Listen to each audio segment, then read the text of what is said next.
C'est parti pour toi, Stéphana. Et c'est parti avec quoi, Stéphana? Je vais commencer par ma crème. C'est très important d'hydrater sa peau pour qu'elle ne sèche pas. Ça doit être hyper compliqué par contre de se maquiller avec des ongles aussi longs. Je sais pas comment elle fait. Bon, c'est pas non plus, vous voyez. C'est un truc de ouf, franchement, big up, hein, parce que ça doit pas être facile quand même. Apparemment, Mila est d'accord avec le big up truc de ouf. Pourquoi moi mes ongles ne sont pas aussi longs? Parce que c'est hyper compliqué de se maquiller avec des ongles comme ça. C'est beau, mais c'est contraignant. Oui, et puis attention les yeux, hein.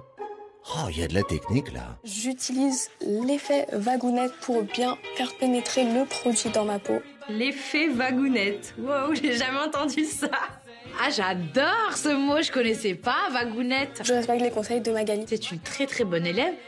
J'ai même un petit peu honte parce que je savais pas trop c'était quoi l'effet vagounette. Je rappelle le geste, vous le connaissez par cœur. On prend sa crème, on la met entre les mains, on chauffe et on fait la vagounette. Ma chérie, si t'as pas compris, c'est pas Magali cette semaine, hein, c'est Mila. Mais bon, les vagounettes, c'est mignon, c'est mignon. Moi, je suis pas adepte du sort, donc les vagues, c'est pas pour moi. Ah bah c'est pour Mila. En revanche, elle gère bien notre guest, les vagounettes. Maintenant, Stéphana. J'utilise une base matifiante qui floute les pores. C'est plus joli pour un teint plus net. Base matifiante, c'est une bonne idée. J'avais pas l'impression qu'elle avait spécialement une zone T grasse, mais pour camoufler ses pores, c'est une bonne idée. Mila, on part sur de bonnes bases, avec la base. C'est hyper important d'avoir une base pour flouter les pores, surtout quand on a tendance à les avoir dilatés. Moi, j'ai une peau mixte, à tendance grasse, donc c'est vrai que quand on fait un maquillage avec beaucoup de fond de teint, bah des fois c'est pas très très joli, ça fait un peu grossier, ça fait une tête de fraise.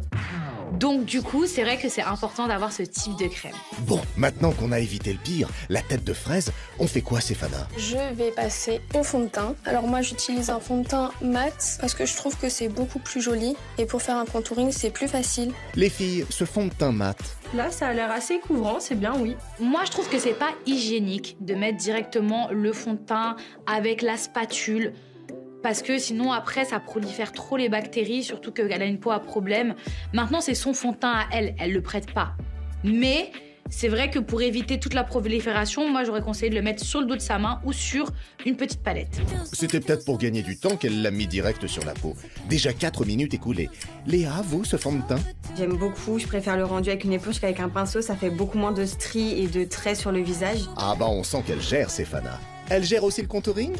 Je suis assez calée en contouring parce que j'en fais vraiment tous les jours. Je fais vraiment le nez, les lèvres, les joues, le front et le menton. Niveau contouring, j'en fais tous les jours aussi, donc sur ce point-là, on est calés toutes les deux. Ils sont trop forts, je sais pas combien de temps elles ont le matin, elles doivent se réveiller à 5h.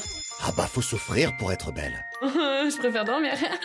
Maintenant, Stéphana. Alors, j'utilise un anti-cerne assez clair pour illuminer mes zones de lumière. Ça, c'est une bonne idée. Toujours plus clair, le concealer, faut toujours le choisir plus clair que le fond de teint pour illuminer comme elle a dit, donc parfait. L'anti-cerne est quand même un peu trop clair pour moi. Après, tout dépend avec quoi elle va venir le matifier.